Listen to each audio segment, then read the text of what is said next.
Bueno, vamos a hablar de la fluidoterapia. ¿Qué es la fluidoterapia? Es la administración parenteral de líquidos y electrolitos con el objeto de mantener o restablecer la homeostasis o el equilibrio corporal. ¿Cuáles son las prioridades esenciales que vamos a tener en cuenta al utilizar esta terapéutica? Conservar un volumen sanguíneo eficaz constante, conservar una presión osmótica plasmática normal y equilibrar las composiciones iónicas en cada sector de nuestro organismo y conservar una presión normal de iones de hidrógeno en los diferentes sectores. ¿Cuánto utilizamos la fluidoterapia? Para mantener un estado de hidratación a lo largo de cualquier proceso anestésico, clínico o quirúrgico de un paciente que requiera de una hidratación, además del aporte que pueda acceder por sí mismo, un aporte externo, reposición de electrolitos y nutrientes en casos de alteraciones metabólicas, como pueden ser vómitos, diarreas, insuficiencia cardíaca, renal, en estados de shock y como vehículo para la administración de medicamentos. ¿Cuáles son las soluciones que vamos a utilizar para este tipo de terapéutica? Tenemos soluciones isotónicas, en donde hablamos de soluciones cuya osmolaridad es cercana a la del líquido extracelular, no hacen que los eritrocitos aumenten ni disminuyan su tamaño ni generan ningún tipo de lesión en los mismos. Hablamos de la dextrosa al 5%, de la solución fisiológica al 0,9%, del Ringer y del Ringer lactato. Tenemos soluciones hipotónicas que se utilizan para la reposición de líquido celular, para el tratamiento, por ejemplo, de las hipernatremias. Las soluciones hipertónicas que si se administran con rapidez o en grandes volúmenes pueden causar exceso de líquido extracelular y precipitar el edema pulmonar. Otras soluciones de administración endovenosa que nosotros vamos a poder constatar en nuestro medio es la alimentación parenteral, donde aportamos altas concentraciones de glucosa, proteínas y grasas para satisfacer las necesidades nutricionales de nuestro paciente. Estas soluciones isotónicas o que nosotros vamos a utilizar las podemos clasificar en cristaloides o coloides. Las soluciones cristaloides tienen la capacidad extensora dada por el sodio, pueden ser hipo-iso o hipertónicas respecto del plasma y permiten mantener el equilibrio electrolítico entre los distintos compartimentos biológicos. Las soluciones cristaloides son soluciones a base de agua, sodio, electrolitos y glúcidos. Provocan que rápidamente el 75 u 80% del volumen infundido pase al espacio intersticial, quedando un 20 a 25% en el intravascular, y esto ocurre en un lapso aproximado de 15 minutos. La osmolaridad de los compartimentos líquidos del organismo es de 300 miliosmoles, y menor a 300 miliosmoles consideramos soluciones hipotónicas o mayor a 300 miliosmoles las consideramos soluciones hipertónicas. La solución fisiológica es la sustancia cristaloide estándar y van a ver que es la solución de elección para la hidratación parenteral de los pacientes. Es levemente hipertónica respecto del líquido extracelular, tiene un pH ácido, contiene 9 gramos de cloruro de sodio o 154 miliequivalentes de cloruro y 154 miliequivalentes de sodio en un litro de agua, con una osmolaridad de 308 miliosmoles por litro. Es útil en casos de pérdidas de cloro, por ejemplo, en los estados hipereméticos o en estados de diarrea profusa, por su proporción cloro-sodio de 1 a 1. En la depresión hidrosalina sin acidosis, y como norma se debe infundir 3 a 4 veces el volumen de pérdidas calculado para normalizar parámetros hemodinámicos. Por su alto contenido en sodio y cloro, en exceso puede producir edemas y acidosis hiperclorémicas. Debemos por eso tener en cuenta este detalle y tener precaución en la administración en pacientes con cardiopatía o pacientes hipertensos. Está indicada en alcalosis hipoclorémicas o en hipocloremia, como las causadas por shock y quemaduras extensas. La dextrosa al 5% es una solución glucosada, tiene 50 gramos por litro de glucosa, que equivalen a 200 calorías. Es útil para el mantenimiento de una vía venosa en deshidrataciones hipertónicas, por ausencia de ingesta de líquidos, por sudoración interna o por evaporación, y para proporcionar energía durante un periodo corto de tiempo. El Ringer lactato es otra de las soluciones que se utilizan con esta terapéutica.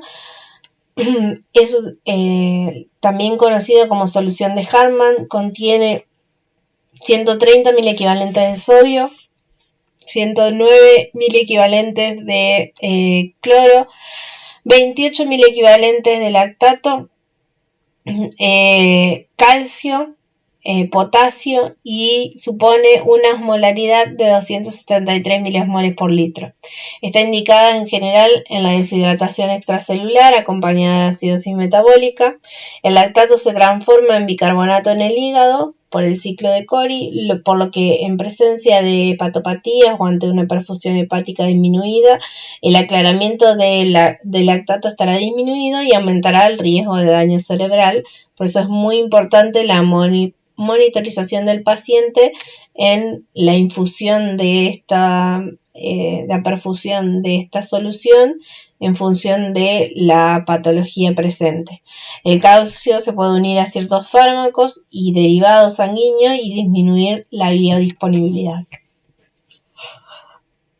El Ringer lactato es una solución isotónica de 300 milimol por litro que contiene, como dijimos, cloro, sodio, potasio y calcio. Aporta menos cloro que la solución fisiológica y está indicado sobre todo en reposición de pérdidas hidroelectrolíticas con depresión de líquido extracelular, la recuperación de un volumen en forma masiva y la deshidratación extracelular con acidosis metabólica. Generalmente es la solución de elección en los pacientes con un cuadro de shock o en la terapéutica intraoperatoria para reponer grandes volúmenes de líquido. Los coloides son sustancias cuya principal ventaja es mantener la presión coloidosmótica del plasma y no salir hacia el espacio intravascular tan rápidamente. Por lo tanto, se los considera como expansores plasmáticos.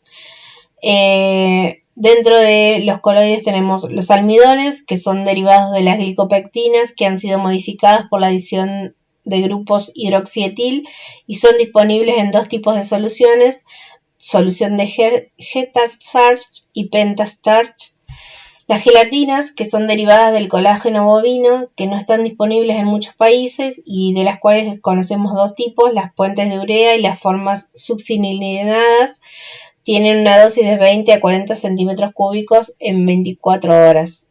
Los dextranos fueron los primeros expansores de volumen utilizados por sus efectos secundarios y su toxicidad ya casi no lo encontramos a disposición en nuestro medio. Son excretados principalmente por el riñón y la dosis en general es de 1.5 gramos por kilo o 1500 mililitros en 24 horas. Y otro de los coloides altamente utilizados es la albúmina. La albúmina es el principal coloide natural que constituye alrededor del 80% de la presión oncótica normal. Se presenta comercialmente al 5% con una osmolaridad de 310 milimol o al 25% con una concentración de 1500 milimol por litro. El incremento del volumen intravascular es más o menos de 500 mililitros post-infusión y de 100 mililitros cuando aportamos una dosis al 25%. Tiene una vida media de 20 días. El 60% abandona el plasma 4 a 6 horas post-infusión.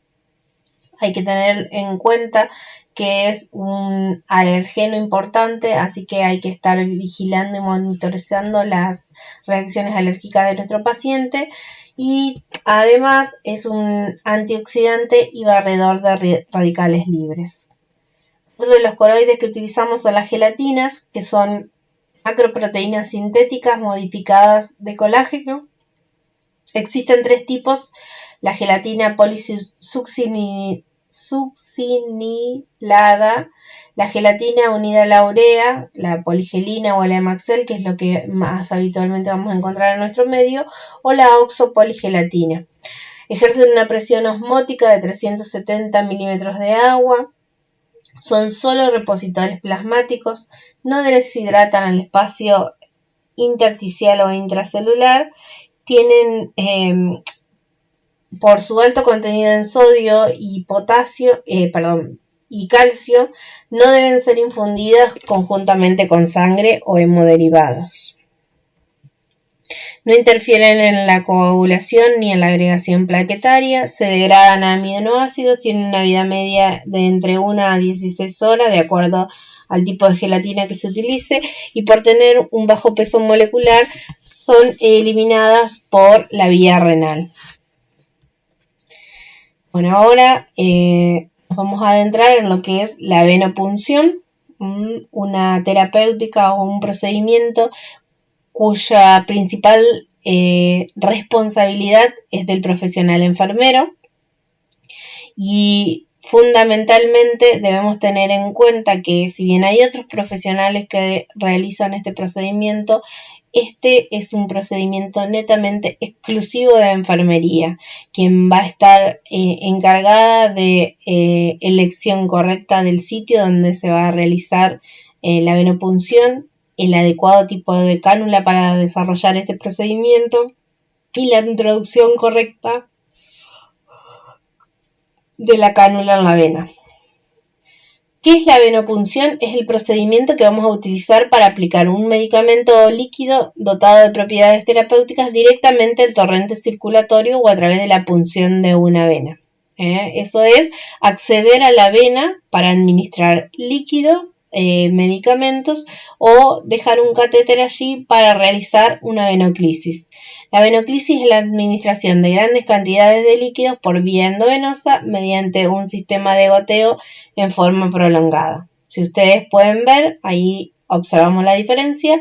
La venopunción es el acceso de la vena y la venoclisis es directamente todo el dispositivo por el cual perfundimos los líquidos que vamos a utilizar para realizar la fluidoterapia. ¿Cuáles son las zonas que vamos a elegir para la venopunción? Esta terapéutica puede realizarse en cualquier vena del cuerpo. En general, si vamos a realizar la colocación de una venoclisis, es decir, generar un acceso venoso que se prolongue en el tiempo su utilización, vamos a utilizar las venas cefálicas o basílicas, la vena mediana del codo o las del arco palmar profundo. Las menos favorables en general son las de las piernas y el pie, sobre todo en la terapéutica para adultos, a causa del gran riesgo de generar trombosis en las mismos. Entonces, como decíamos anteriormente, vamos a ser los responsables de la elección del sitio.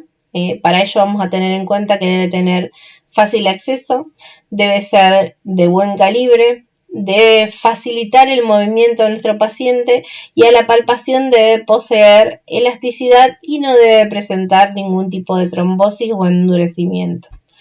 Los dispositivos que vamos a realizar para la venopunción pueden ser varios, de acuerdo a lo que tengamos disponible en nuestro medio: agujas de acero, sondas de plástico a permanencia con guías de agujas de acero, o sondas de plástico a permanencia a través de agujas de acero.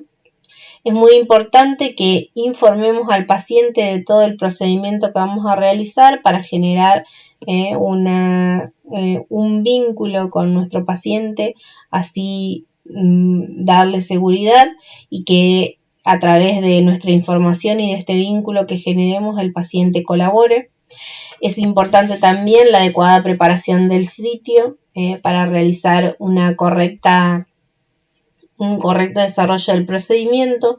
Muy importante también es monitorear el tratamiento endovenoso y obviamente vigilar el flujo que estamos infundiendo. Para ello, lo que vamos a utilizar es una fórmula de cálculo de goteo, en donde vamos a aplicar una regla de 3, en donde vamos a calcular la cantidad de solución en mililitros que vamos a perfundir por un número que vamos a denominar factor goteo en función de si es un macro gotero, vamos a utilizar el factor goteo número 20, o si es un microgoteo, vamos a utilizar el factor goteo número 60.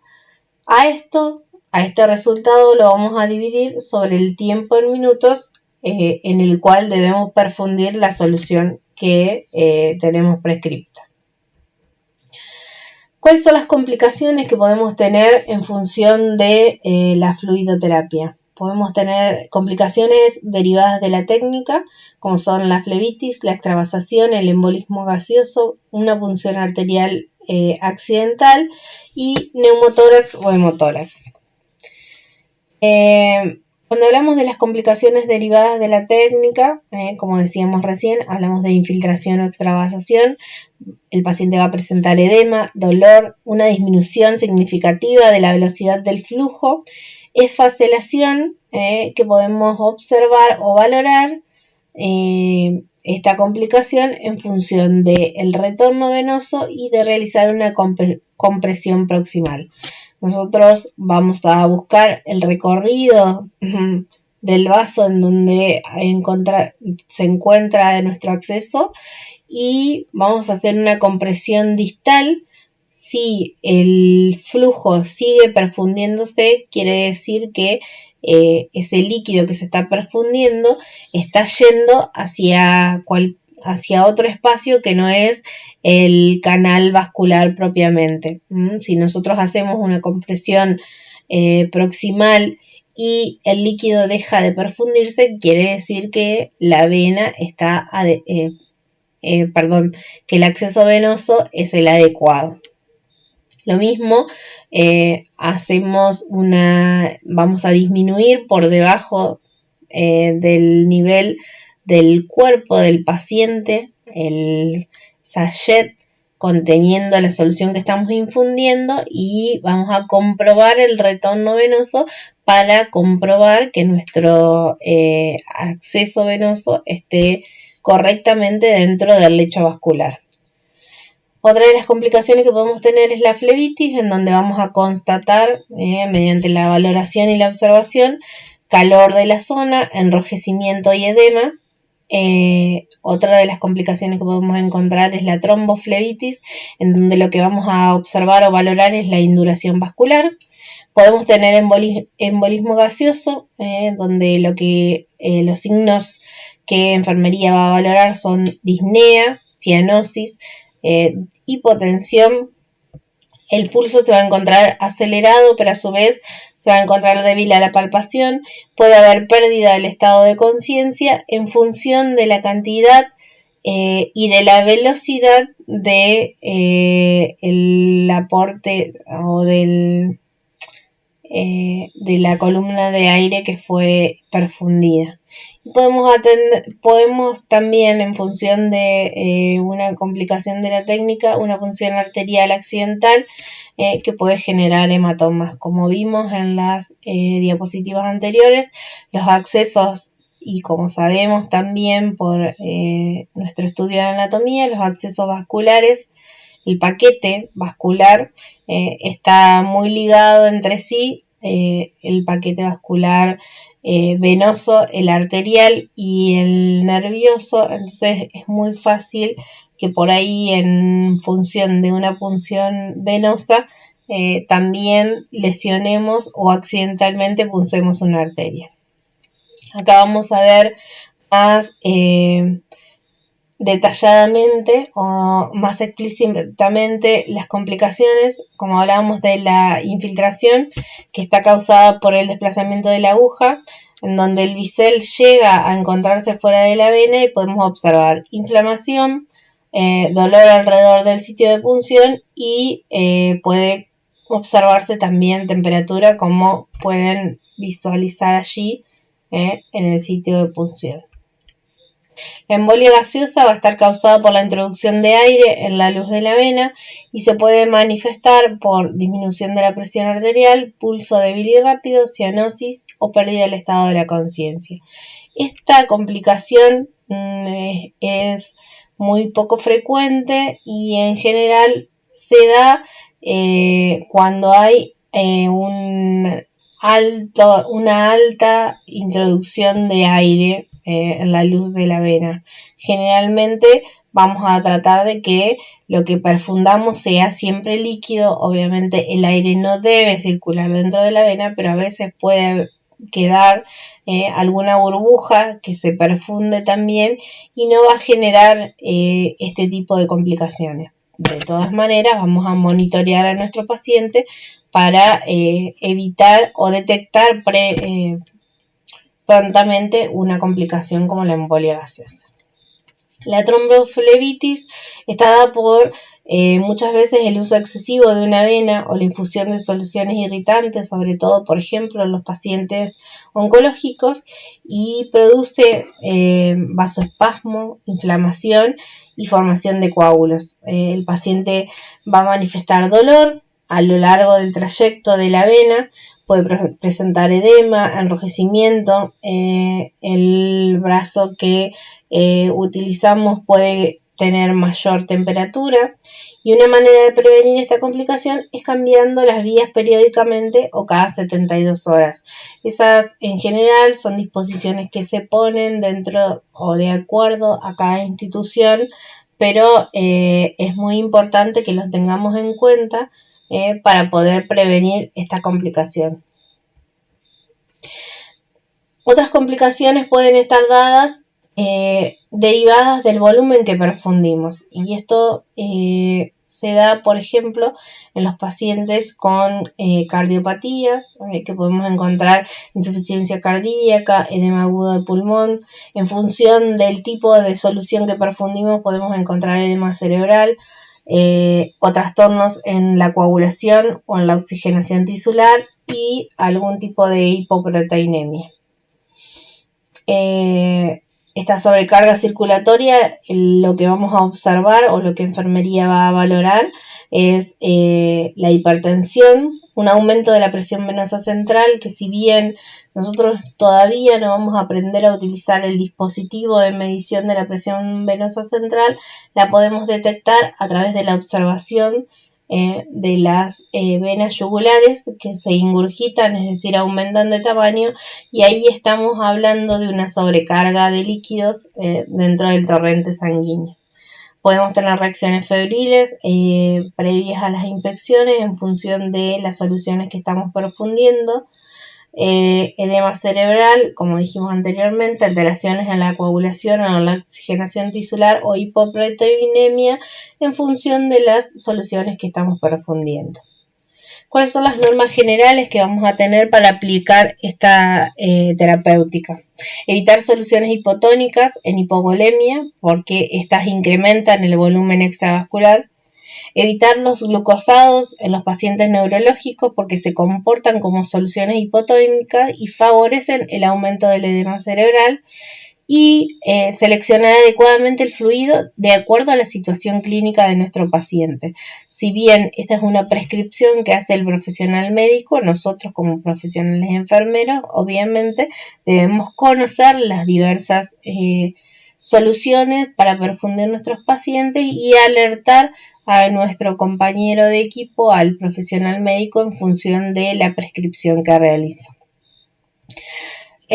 Monitorizar hemodinámicamente a nuestro paciente, tensión arterial, diuresis, frecuencia cardíaca, los signos de aumento de presión venosa central, y si tenemos a mano, evaluar también el laboratorio y pautar líquidos en función de los déficits calculados, sobre todo en la utilización del balance de ingresos y egresos. No existe un protocolo general para administrar fluidos. Cada terapéutica va a ser individual en función a cada paciente, porque puede poseer diferentes niveles de requerimientos, posee distintas horas de ayuno, posee distinta gravedad su enfermedad, tiene otras comorbilidades y respuestas a la variación de la volemia. Por eso cada terapéutica es individual.